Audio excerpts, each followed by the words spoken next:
So today I want to talk about how reviewers on our team get paid. So essentially the relationship between the Headphone show and headphones.com and overall the goals that we have with this channel, what we're trying to do here. And hopefully this clears up some misconceptions about our platform and the process. Now, it's totally fine if you prefer a different approach. I don't expect everyone to see it the way I do. I'm not saying this is the only way to do this. I just want to kind of lay things out for how we operate and try to give you guys additional context for the reasons why. So let's get started. Oh, and there will be timestamps linked below if you guys want to navigate through this. So right off the bat, our approach is fairly unconventional, and I don't expect people to get this who are new to the channel. I don't expect people to get this right away. I'll just ask that you take a moment to consider it. So we are a group of audio reviewers, such as myself, DMS, Cameron, along with a few others that you may have seen, and we're here to tell you what we think of things. Now, headphones.com is, of course, an audio store, and that inherently brings with it a potential conflict of interest. And this is something anybody researching audio products should be aware of. Traditionally, any review platform or YouTube channels from stores, even outside of audio, are not in the business of providing impartial review content whatsoever. And that's why you don't see any critical or negative reviews on those platforms. They are, of course, working to promote or market these products in some form, and it's usually obvious. And ultimately, that's fine. You know what it is. But if you've followed what we're doing here, you'll know that we're trying to do something a bit different. And I guess on the surface of it, it might seem like kind of a weird business model. And I'm going to talk more about this, but I want to go over a few things first and explain how we got here and why. And I think then this might make a little bit more sense. So let me back up a bit and give you guys some history behind this. When I originally started reviewing headphones, many years ago now, I was just doing this on the side for fun. Like, I had a full career working in more traditional media at the time, and this review thing, it wasn't something that I was ever considering to do vocationally, like as a job. And while there was some ad revenue from YouTube, anyone who's tried to do that knows that it's next to nothing, especially when you're just starting out. So any path to reasonable or sustainable income would have required using affiliate links or doing some other sponsored or paid for content. And that's not to say that there aren't positive examples where people do that, and I can totally understand people wanting to do that. People have to eat, and at a certain point, you have to be able to monetize what you're doing in some way to be able to continue doing it. But the thing is, the more commonplace ways of doing that I came across, I felt led to outcomes that I just wasn't interested in pursuing. And you don't really have to look far, and I think most folks know the kind of thing that I'm talking about. Like, I'm sure you've seen all the various listicles or reviews where you think, like, how is that possible? Or review sites that are just there to promote the stuff where the possibility of a negative review is essentially off the table. And so again, this was mostly just a personal thing, but I didn't really want to participate in that side of the audio industry. The reviews that I found useful were the ones that provided measurements to anchor them, the ones that provided data, the ones that were a little bit more grounded, like the ones from Tile Hertzens. So for me, it was something tangible that didn't ask me to take someone's word at face value, or have my purchase decision be at the mercy of human fallibility. But you have to remember that at the time, the barrier to entry for getting any kind of measurement equipment was massive. Like, this stuff was and still is extremely expensive for the industry standard equipment. So the idea of doing anything of consequence in this space was just totally out of reach for me, both because of my limited time and money. Like, I couldn't afford any of this stuff for what I would have wanted to do in this space. And that's when I met the guys from headphones.com, who were also just starting to build the concept for the company. Now, even back then, they had already created a section of the website entirely dedicated to review content. And the material would come from the community members, so like on the forum, and also more established reviewers who had their own platforms as well. And it didn't matter if the review was positive or critical, right? Positive or negative. It could have been, this thing is bad, it's not competitive, and I don't like it. That could have been sort of the conclusion of the review. And provided the evaluation was sufficiently thorough, it would still get published. So this was already a bit different from the way that most other websites with storefronts were doing things. But the key thing that caught my attention was a pinned statement in the review section that said something like, "An opinion that's been paid for is not a review." And I'm not sure if this is exactly, verbatim, like the language that was used, but that's how I interpreted it. That statement has since been replaced by a more comprehensive editorial policy, which is linked below. But their ideology when it came to this stuff was very clear even before I joined, which is that they weren't going to curate reviewer sentiment around these products for the sake of sales. and that they wanted to make doing right by the community a core part of building their company. And I thought about this for a while, and we had so many discussions about this before I joined. Like, it took me, I want to say, like at least 6 months before I eventually joined. But the thing that eventually made me want to join the company and do this for real was the notion that we'd build out this concept fully. So the idea that we were going to build out a review platform like what you see from us here today on this channel, where what we put out into the world wasn't aimed at trying to market or sell any of these products. So a platform that could function as a resource for the community, where the entire goal was to express honest, truthful, factual information, educational material, and really the whole like teach a man to fish concept. I'm not saying that, we've gotten all the things right along the way, but that's the core concept. And it's really because we wanted the people who engaged with our reviews to find them useful and not just have the wool pulled over their eyes like we would so commonly see in this space. And none of this would have worked if the review sentiment had been influenced by what the store was doing. So in short, we wanted to build a platform that empowered reviewers and community members to just say it like it is, or how they felt it was, right, about these products, without having to participate in the traditional YouTube or reviewer economy that many of us just didn't want to do. And this is what's turned into what you see from us today on this channel.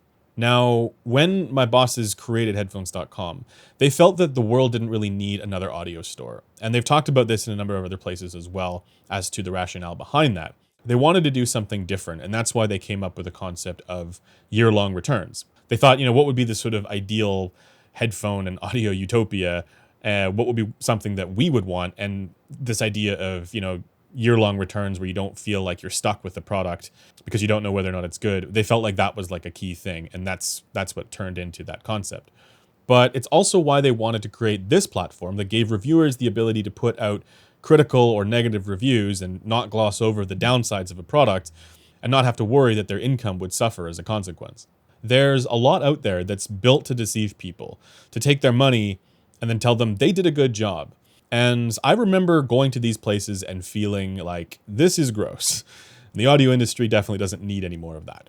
So that's how we've come to where we are today and what the goal with this channel and review platform is.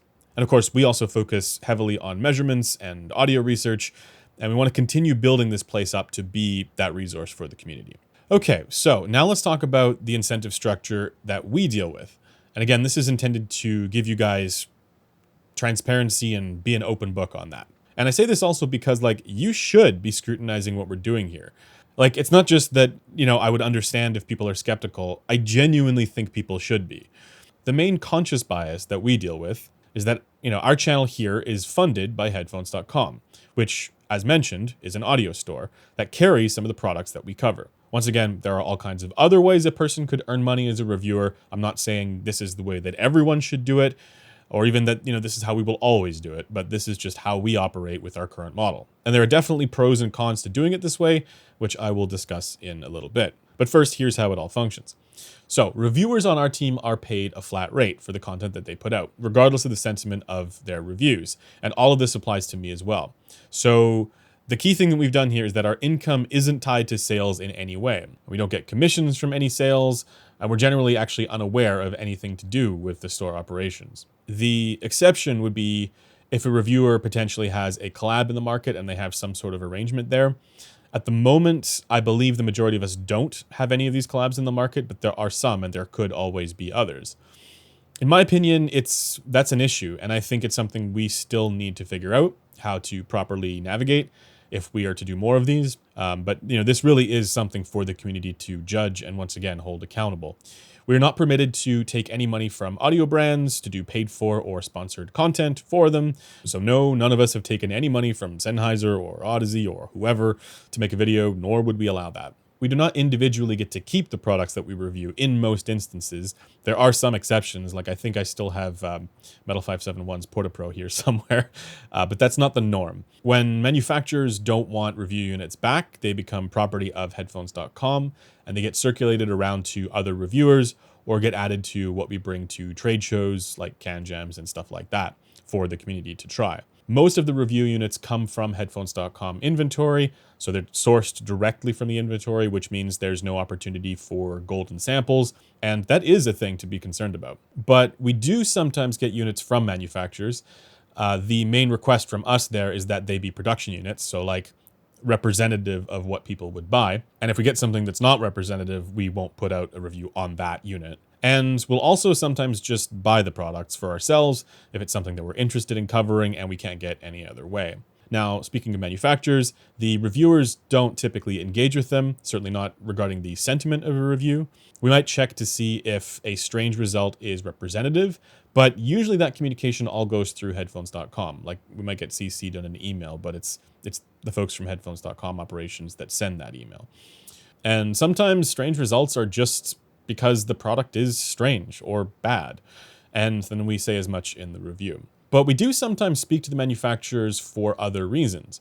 And that's occasionally to provide feedback on a prototype or to provide additional measurements and acoustic data that they may not have access to.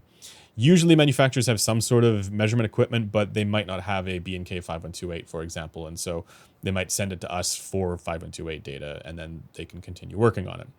And I am well aware that this is potentially a contentious issue. This is a topic that people are rightly concerned about. You know, there are those who think that reviewers should have no interactions with manufacturers, and I can see the rationale for that. But the thing is, many of the brands in this industry, they'll also demo the same unreleased products at trade shows for the same reasons, so to get feedback from the community. But of course, as mentioned, what we don't allow for is manufacturers to pay for the reviews or have any influence over them. And this applies broadly, so for everybody. So nobody is given special treatment. Nobody is allowed to, request that a review be taken down if it's negative. They can't say don't cover this. They can't, influence who does the review or anything to do with it. In that respect, headphones.com functions kind of like a dividing line between the manufacturer and the reviewer, which ensures that none of this stuff takes place. And also, in some cases, shields the reviewer from any backlash as a result of negative or critical sentiment that they'd otherwise have to endure. Many of you will, of course, be aware of the recent public example where headphones.com dropped a brand due to their behavior towards one of our reviewers. But there are also other examples of this where it gets dealt with behind the scenes. There are some other ones that people know about, but we don't need to talk about that here. But essentially, headphones.com stands behind the reviewers to ensure that we have the freedom to say what we feel genuinely about these products without fear of any backlash, should we have something negative to say. We look at it like this. If a product exists in the market that a person could potentially purchase, it's fair game for a review. And for the most part, we've been doing this long enough and we have a track record where brands are starting to understand what we're doing and what we're all about. They obviously wouldn't be thrilled at a negative or critical review, but they understand that, the possibility is on the table when we review something of theirs. Now, as I mentioned earlier, we've imposed an intentional separation between the review platform and store operations. So what does that look like? So I am able to tell them, hey, this thing's not good. It has a horrible frequency response or something to that effect, if that's the case. I can point out the issues with the thing because at the end of the day, they want to be carrying the good products, not the bad stuff, like anybody would, especially with a crazy return policy like that. But ultimately, it's not up to the review team's decision as to what gets carried by the store. And the store, conversely, has no say over the content of a review. So they can't say to me, hey, soften the blow on this review because we don't want to hurt the sales or that sort of thing. And actually, the reviews that we put out, they don't get seen by the store before being published. So Andrew and Taryn, they see this the same time that you guys do. To me, this doesn't really mean all that much, but I know some people care about this. The exception to this would be that if there's a really strange result or something is so bad that we're like, hey, guys, there's something going on here. They want to let the manufacturer know so that they're not like blindsided by it. And in some cases, it might just be that the product is broken or got damaged during shipping. But again, this is a headphones.com communication, not a reviewer communication. Now, to give you a sense of what we get out of it, what we get out of doing things this way, and kind of what the business model actually is. So the business model is built around the long term with the goal of being able to, as mentioned, continue doing this for a long time. So here's how having this kind of review platform, one that empowers us to say it like it is, and include negative or critical reviews is beneficial to us and also the store. The concept is that ideally you learn about headphones.com through this channel here or our written reviews, regardless of whether the review is positive or negative or if it's purely educational. in general, we try to let people know like, hey, this is all made possible by headphones.com. You then might consider headphones.com the next time you're in the market for headphones or considering, something that you might want to buy, because maybe you learned something or you found what we did here useful in your search. So again, ideally, if we're doing our jobs correctly, we were a useful resource for you in some fashion in your research. Or, maybe you watched one of our critical videos and thought, I disagree, so I'm just going to hate buy the product just to spite Resolve. It does happen. The money you spend goes, of course, to operational costs of the store, but the remainder gets fully reinvested into the content platform here. So it funds the videos, the measurement equipment, trips to CanJam, factory tours, all the stuff you see here. And at some point, we like to fund additional audio research as well, and we are working up to that. It's just going to take some more time. So there is a sense in which we are community funded, because it's literally you guys who make this platform possible. It's just that with our model, you guys get some good headphones out of it. Ideally, it's something that you'll have a great experience with, but you also have a year to decide if you like it. And that part is absurd, but that's how it works. So I hope you can see how us, working towards being a resource for the community, providing as much useful, tangible information as we can, fits with things like, the year-long return policy for this sort of general concept of, making things available for people to try, making it so that people can ultimately find things that are going to give them the best experiences without feeling like, this is a massive risk where they have to put their money down and roll the dice. We're super into headphones and audio and all that stuff, and we want to make it so that other people can have these experiences too.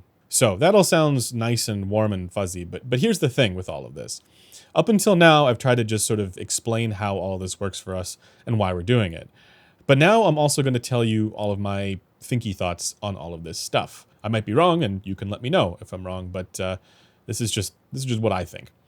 So it's not good enough to just say, hey, we keep a separation between reviews and store stuff and that our reviewers aren't incentivized to say positive things. Even if it's true, for all you know, there could be all kinds of other biases, so unconscious biases that are going to influence, positive sentiment. There is always some form of bias. I mean, even people who buy the products and review the products that they purchased, a lot of the time people think, oh, that's the best, that's the most unbiased way. But actually, it's not, because there is a massive amount of confirmation bias in purchase validation. People, want to feel good about the thing that they bought. My point is that it's not good enough to just say, hey, we're not going to be pulling any punches with these reviews. You have to actually demonstrate it, and you have to do so over time. And this is true for every review outlet, not just ours. And this is ultimately up to the community to decide. You guys are the ones who have to be able to say, yeah, I believe you said it like it is. And that's why I'd encourage you guys, if you are new to our channel, watch some of our stuff and decide for yourselves if we are. I'd like to think that we've got a proven track record with lots of evidence where we've gone against the grain, where everyone else is saying, hey, this thing is positive, especially when it comes to flagship and ultra expensive headphones, where these products are in fact carried by headphones.com, and there would be no incentive for us to say negative or critical things about them. And we have. I'm thinking about situations like, the DCA Expanse, or maybe some of the older Meze flagships, that we were far less kind to. But ultimately, as I've indicated throughout this video, trust is something for the community to decide. And it is something that is earned over time. In that respect, consistency is key. And if you watch a bunch of our reviews, if you get more familiar with, our content here, I'd like to think that you get a reasonable sense at our willingness to be critical. I'd like to think that we've demonstrated that. And when it comes to building a review platform, willingness to be critical damn well matters, at least in my opinion. And by all means, if you feel that I'm wrong about this, let me know. But this is why we've approached our editorial channel in the way that we have. Okay, last thing, before I let you go, pros and cons to our approach. On an individual basis, we probably don't make as much money as we would if we were on our own and did make use of some of those monetization tactics that I mentioned. And we also can't expect people to understand this model or make sense of it, given what everybody else is doing. So the biggest downside for this model is that it's weird. It's weird and confusing for people. But there are many benefits. So number one is that we don't have to worry about our income changing if we were to say, hey, this thing ain't good. So again, not tying your income to what you say about products is helpful in that regard. Number two, we get to bring additional resources to the table, like the industry standard headphone measurement equipment.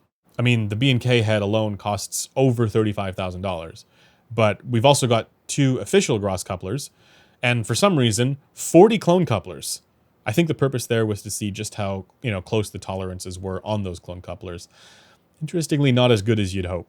But regardless, that is all paid for by headphones.com. Number 3 is that, of course, we have access to a lot of headphones, and we're able to get review gear in without the condition of a positive evaluation. Number 4 is that we're supported by a team that has the reviewers' backs when it comes to any potential brand influence or backlash, and they've gone to bat for us on multiple occasions, which you guys already know about.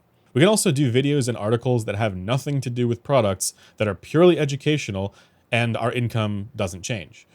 So we don't, again, depend on that, and we don't need to get into this cycle of, churning out product reviews. We can put time into research and metrology. Like, we've recently been putting a lot of time into validating the 5 2/8 canal transfer function, which is a very nerdy subject that is not for this video. But, we can focus on evaluative process to ensure that we're using the best techniques, that we're using the best evaluative systems. And of course, we can do all of this with other people who we regularly disagree with.